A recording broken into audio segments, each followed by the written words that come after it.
Assalamualaikum warahmatullahi wabarakatuh. Alhamdulillahirabbil alamin. Salatu wassalamu ala asrofil anbiya wal mursalin sayyidina wa maulana wa habibina Muhammadin wa ala alihi wa sahbihi ajma'in, amma ba'du. Yang saya hormati beliau Kiai Haji Muhammad Ainun Najib, ya. Yang saya hormati Profesor Saratri, oh iya, Bapak Ilyas dan semua teman-teman. Saya perlu mukaddimah tertib karena saya jarang ke Gabang Syafaat ini. Jadi belum akrab. Kalau akrab kan lain gitu ya. Ini masih rodo apa? Seperti sholatnya orang Muhammadiyah saya ini. Ibarat sholat. Kalau orang Muhammadiyah sholat kan apa itu tertib gitu ya. Barisannya harus lurus, ditata rapi. Nah ya gitu ya, pokoknya aturannya sangat protokoler gitu loh ya. Protokolernya tuh ini karena beda dengan NU gitu ya. Kalau NU kan akrab dengan Allah.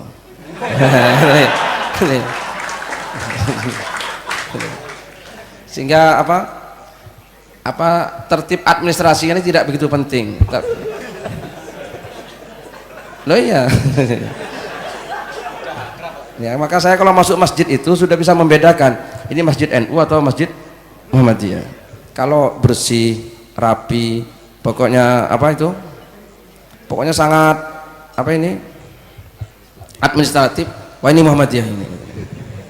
Nah, kalau NU itu maaf.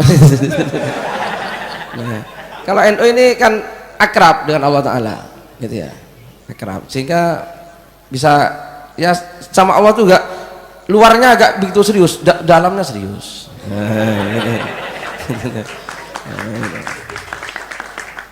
Maka kan beda, kalau orang NU kan suka sarungan seperti saya gitu ya, sarungan. Nah iya.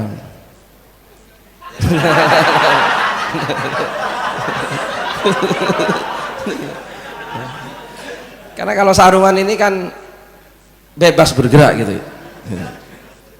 Kan begitu Pak ya, gampang dicek juga. Jadi maaf ini saya rodo administratif tadi pakai kata-kata mukaddimah yang serius karena ini saya merasa masih kurang begitu akrab ini. Iya, kurang familiar. Itu ya. Apa yang mau saya sampaikan tadi? Oh iya. Ya, jadi urusan protokoler gak usah dibuat pertengkaran ya. Ya, masalah sholat itu protokolernya gak usah pertengkaran. Yang penting hatinya. Gitu ya. Gak usah tarung-tarung terus pakai sarung sholat, pakai celana itu boleh apa enggak gitu ya. Jelas menurut fikih yang saya pahami, kalau sholat pakai celana itu tidak boleh. Oh iya. Masuk celonan. Nah iya, kalau sebelum sholat pakai celana baru sholat boleh. Gitu ya. Kalau sedang sholat pakai celana ya tidak boleh. Ya sudah gitu. Ya baik, saya mau paham ya. Bukan hanya pakai celana yang tidak boleh, pakai sarung juga gak boleh.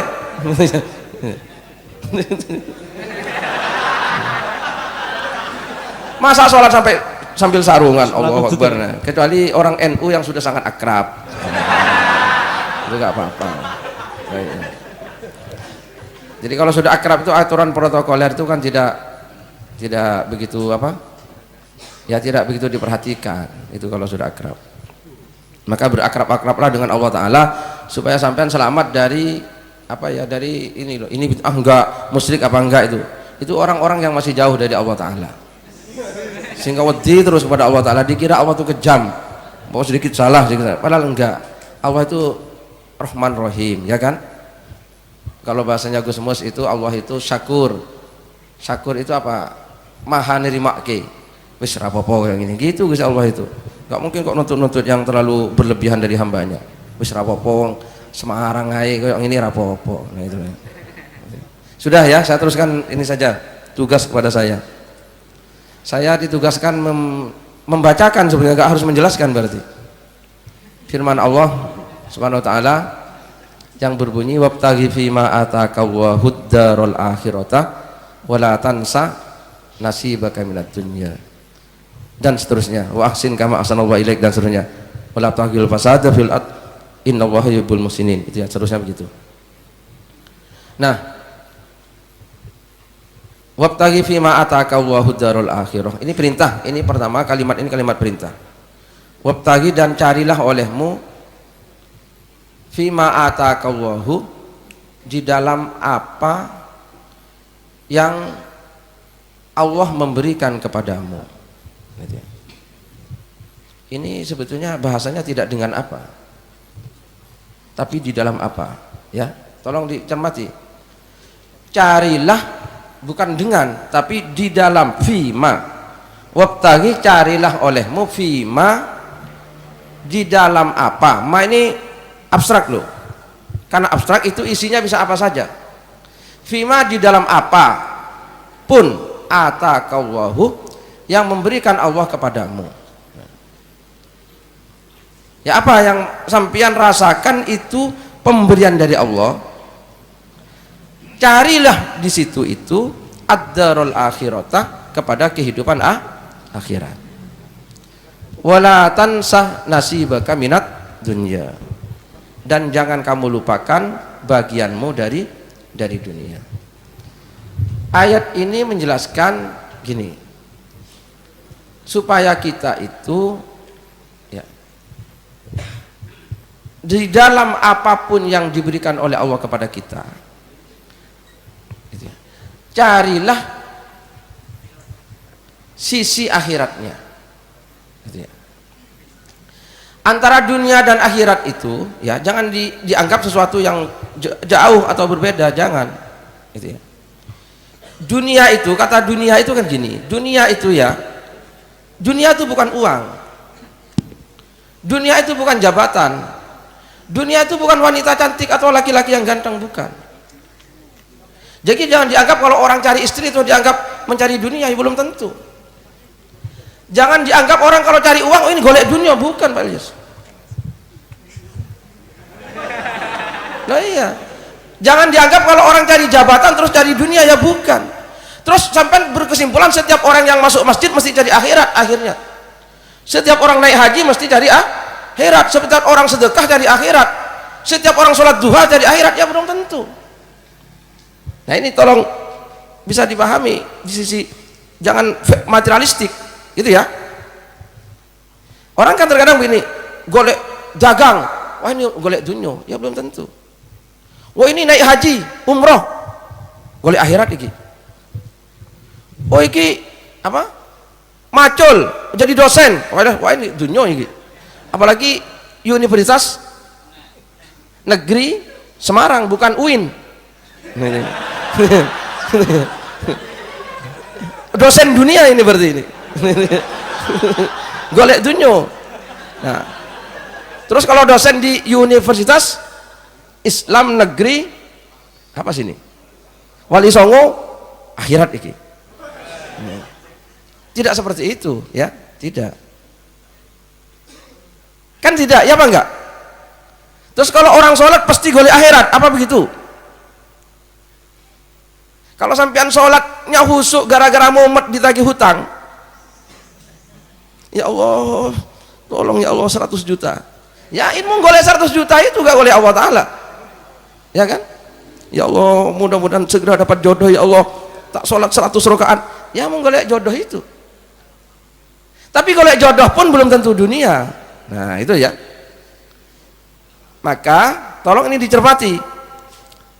Carilah dalam apa yang diberikan Allah kepadamu itu kehidupan akhirat. Yang diberikan oleh Allah kan banyak.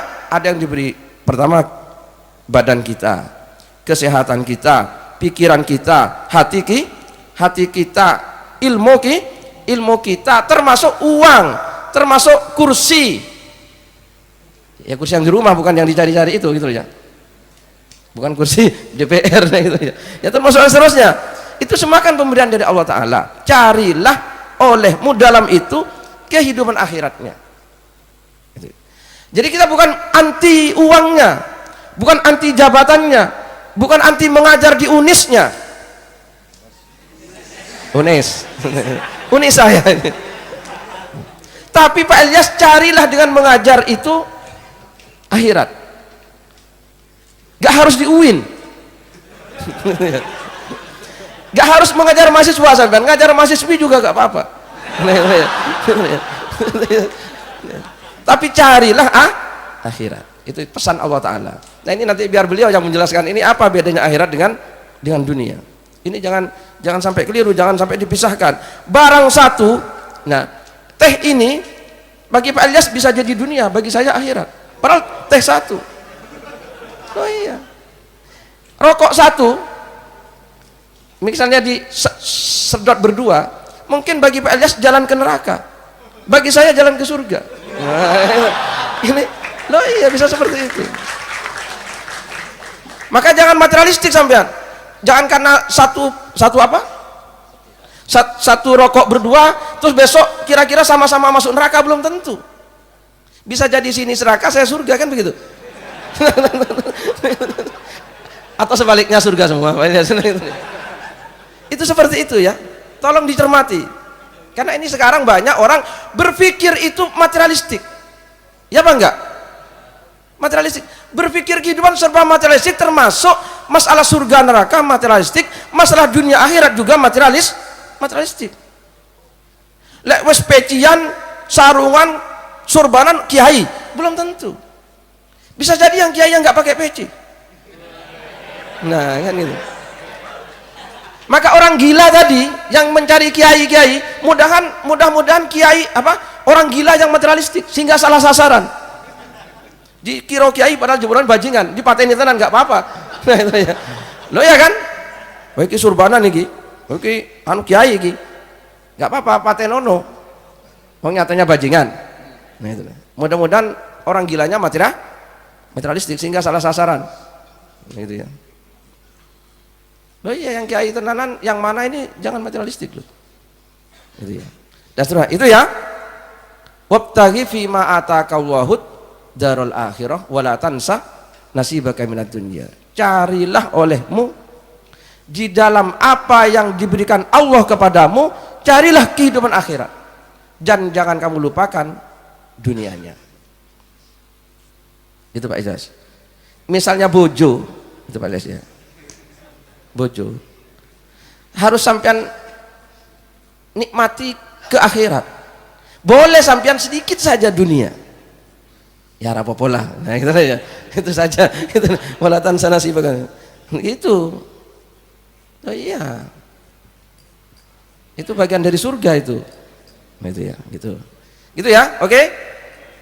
Itu tugasnya. Ini nanti bagaimana supaya ini menjadi dunia, bagaimana menjadi akhirat. Ini kita diskusikan nanti. Gitu ya. Yang kedua tugas saya apa tadi? Wah.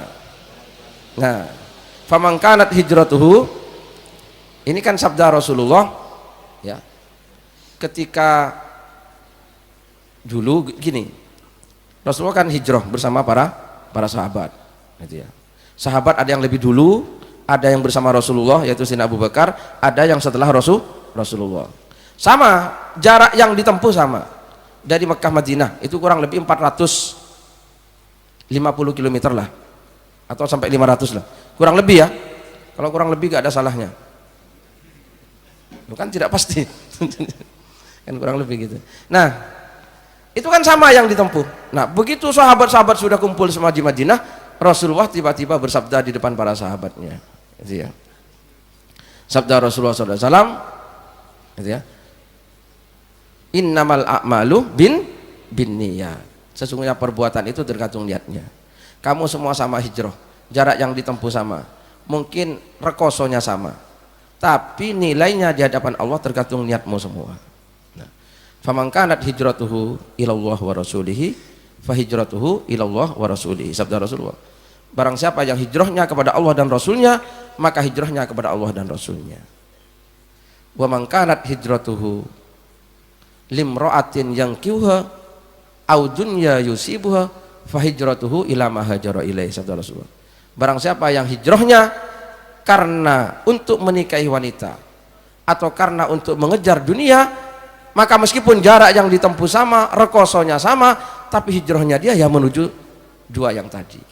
Itu karena ada sabda Rasul begitu, itu karena ada seorang sahabat yang hijrah bersama Rasulullah itu karena ngober perempuan, dan Rasulullah tahu gitu ya. Jadi karena ada seorang perempuan yang dicintai hijrah ikut Rasulullah, dia agak kerasan di Mekah, wah piye iki yang saya cintai kok ikut Rasulullah ke Madinah, maka dia itu hijrah juga. Maka Rasul bersabda seperti itu di depan sahabatnya gitu ya. Nah gini gitu ya. Saya kan hanya suruh membacakan ya gitu ya. Jadi gini, termasuk nanti yang membedakan ini apakah dunia atau akhirat, salah satunya loh adalah niatnya, kan begitu berdasarkan ayat tadi. Jarak yang ditempuh sama, yang dilakukan sama, tetapi yang satunya bernilai jangka panjang ukhrawi, yang satunya karena kepentingan jangka pendek. Dunia itu artinya, dunia itu bahasa Arab, dunia itu artinya satu rendah ya, rendah. Berarti lawannya akhirat itu adalah tinggi. Jadi kalau sampean yang dipikirkan perut ke bawah, itu berarti dunia, karena itu kan rendah. Nah, tapi kalau perut ke atas wis untuk akhirat lah, nah, kan gitu. Karena artinya dunia itu rendah, berarti akhirat itu tinggi. Terus dunia itu juga dalam bahasa Arab artinya dekat, ya, dekat. Jadi ad-dunu itu arti al-qurb, dekat. Jadi Pak Ilyas ini duniaku, dekat denganku. Nah itu ya, dekat. Tapi berarti akhirat itu jauh. Jadi sama-sama yang dilakukan, ada yang kepentingan rendah, ada yang kepentingan sekarang, bukan masa depan, maka itu namanya dunia. Itu yang kedua ya. Nanti kita diskusikan. Selanjutnya yang ketiga tadi, meskipun nanti Pak siapa? Bukan, beliau yang akan menjelaskan, Pak Nur. Nah ini ayatnya itu mangkana yuridu harsal akhirati nazid lahu fi harsi. Barang siapa yang menginginkan kebun di akhirat, maka akan kami tambahi kebunnya. Wa man kana yuridu harsad dunya nu'tihi minha wa ma lahu fil akhirati min nasib. Dan barang siapa yang hidupnya itu menghendaki kebun di dunia, maka Allah berfirman, akan aku beri, tapi dia tidak akan mendapatkan bagian di akhirat. Nah, itu. Gini, kalau sampean tujuannya jangka panjang, yang jangka pendek itu mesti terlampaui. Gitu ya. Jadi kalau sampean tujuannya ke Jakarta, sampean nggak usah mikir Pekalongan, ya mesti lewat Pekalongan. Iya apa enggak? Loh iya. Terkadang kan kita itu ke Jakarta, tapi sampai Jakarta masih mau balik lagi Pak. Oh, aku kok mau ketok Pekalongan ya, lu piye? Berpikirlah akhirat itu jangka panjang dan seterusnya. Maka dunia itu mesti dan akan diberi tambah oleh Allah Subhanahu wa taala. Sekarang orang itu kan banyak ragu. Kalau ngejar yang ukhrawi tadi, yang jangka panjang, yang tinggi, itu ragu khawatir gak dapat yang rendah yang dekat. Padahal gak mungkin. Orang itu kalau mengejar yang jauh kok gak dikasih yang dekat. Itu gak mungkin. Loh iya. Saya bukan karena ada orangnya, bukan. Mudah-mudahan beliau tidak dengar waktu saya katakan. Iya. Sastrawan di Indonesia kan banyak. Budayawan juga di Indonesia banyak. Ya apa enggak? Tapi kan terus duniawi tujuannya. Duniawi. Karena duniawi yang dicapai juga dunia dekat dan pendek. Sampai lihat penyanyi-penyanyi yang musiman itu, dia eksis paling hanya berapa bulan, ya apa enggak? Setelah itu dia ya mati begitu saja. Kenapa? Karena dunia tadi yang dikejar. Dunia itu yang pendek, yang dekat. Dan banyak juga sastrawan dan budayawan dan seterusnya, orang-orang pemikir lah dan segala macamnya. Karena beliau ini ya sastrawan, ya budayawan, ya pemikir, ya filosof, ya dan semualah. Gitu ya. Tapi karena panjang, siapa yang bisa mendatangkan kayak sampean sampai nanti jam 3 malam ini? Ini sampean kalau beliau ini ketemu sampean karena untuk dapat kursi DPR, ini harus nyangui minimal 100.000 per orang. Ya apa enggak? Dan itu pun belum tentu mau. Ini sampean kan enggak disangui, sampean sanggup sendiri. Datang sendiri, bahkan ngejar ke sana kemari. Ini ada yang kemarin di Jogja ada, besok di Pati ada, di Surabaya ada, di Jombang ada. Piye iki? Kan nggak rasional, ya Pak. Nah ini ada di mana-mana ini. Ini bawa sendiri kan, sanggup kan, termasuk bawa pistol sendiri kan. Nah iya kan. Nah ini kalau yang dikejar itu akhirat. Dan ini tidak mungkin dicapai oleh siapapun kecuali orang yang punya cita-cita sama atau lebih dari itu. Tidak mungkin, nggak mungkin. Gitu loh ya. Karena janji Allah tadi, barang siapa yang menginginkan akhirat, akan aku tambah kebunnya. Bukan hanya seperti keinginannya lebih. Ini juga tidak dipikirkan oleh beliau. Gitu ya, tidak dipikirkan. Ya apa enggak? Dan sampean nggak usah berpikir beliau untuk menjadi presiden Indonesia. Ini sudah melebihi Indonesia ini. Presiden-presiden yang ada itu paling hanya 5 tahun, 10 tahun Pak Ilyas. Kalau ini berapa ratus tahun nanti kepresidenannya? Loh iya. Sampai hari kiamat. Ya apa enggak? Coba sampean pikirkan itu. Maka sampean mumpung sekarang sampean masih muda, berpikirlah ke sana. Maka sampean akan dikasih yang lebih oleh Allah Subhanahu wa taala. Gitu loh. Dari apa yang sampean pikirkan. Kalau sampean itu hanya punya cita-cita ke Pekalongan, tapi karena sampean diakhiratkan, sampean akan tekan Sumatera. Loh iya, oleh Allah akan mendorong sampean ke Sumatera. Gitu loh ya.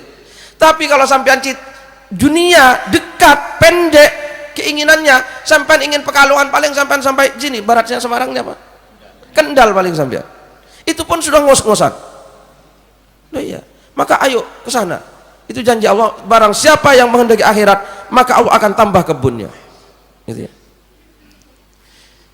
Apa yang sekarang diberikan Allah kepada beliau, ini belum pernah loh diberikan kepada orang lain di Indonesia. Sampai buka lembaran sejarah Indonesia. Pernah ada seperti ini. Gento-gento mau kumpul di masjid kayak ini. Loh ini paling sulit kumpulkan anak kayak ini Pak. Paling sulit. Gento kok dikumpulkan diajak ngaji. Wah, itu iya apa enggak? Di tempat saya itu tiap malam Jumat ada pengajian disiarkan lewat pengeras suara. Ya yang datang ya yang tua-tua yang sudah mau meninggal dunia. Itu loh ya. Dan itu ajak ya itu terus gitu loh. Sehingga saya kan tidak mau karena dipandang sudah tidak menarik. Saya cari yang lain saja. Loh iya, lah ini kayak sampean ini. Ini masih muda-muda semua. Ini kan mestinya orang-orang yang tidak senang ngaji sampean. Mestinya senangnya pacaran, main game di kafe, di lapangan sana. Tapi berkumpul tiap malam di beberapa tempat ribuan orang. Ini kalau bukan Allah kan tidak bisa. Ini gak bisa dibayar, gak bisa ditukar dengan dunia. Ini berapa triliun pun tidak bisa ini. Orang silakan 9 naga punya uang berapa triliun kumpulkan untuk membuat istiqomah kayak ini tidak bisa Pak Ilyas. Ini tidak ada. Inilah kalau cari akhirat. Mudah-mudahan beliau tidak mendengar ini. Ini saya hanya bukan karena ada. Ini pengamatan saya. Ini saya hanya menyemangati sampai ayo carilah akhirat, sampai akan dikasih lebih. Gitu ya, oleh Allah Ta'ala. Barang siapa yang mencari kebun di akhirat, Allah akan nazid lahu fi harsi. Akan saya tambahi kebunnya. Bukan sama loh. Bukan sama. Akan saya tambahi. Tapi wa man kana yuridu harsad dunya nu'tihi minha wa ma lahu fil akhirati min nasib. Barang siapa yang ingin kebun di dunia, akan aku beri sesuai dengan keinginannya, dan di akhirat tidak akan saya kasih. Itu firman Allah Subhanahu wa taala. Ya. Satu lagi gitu ya.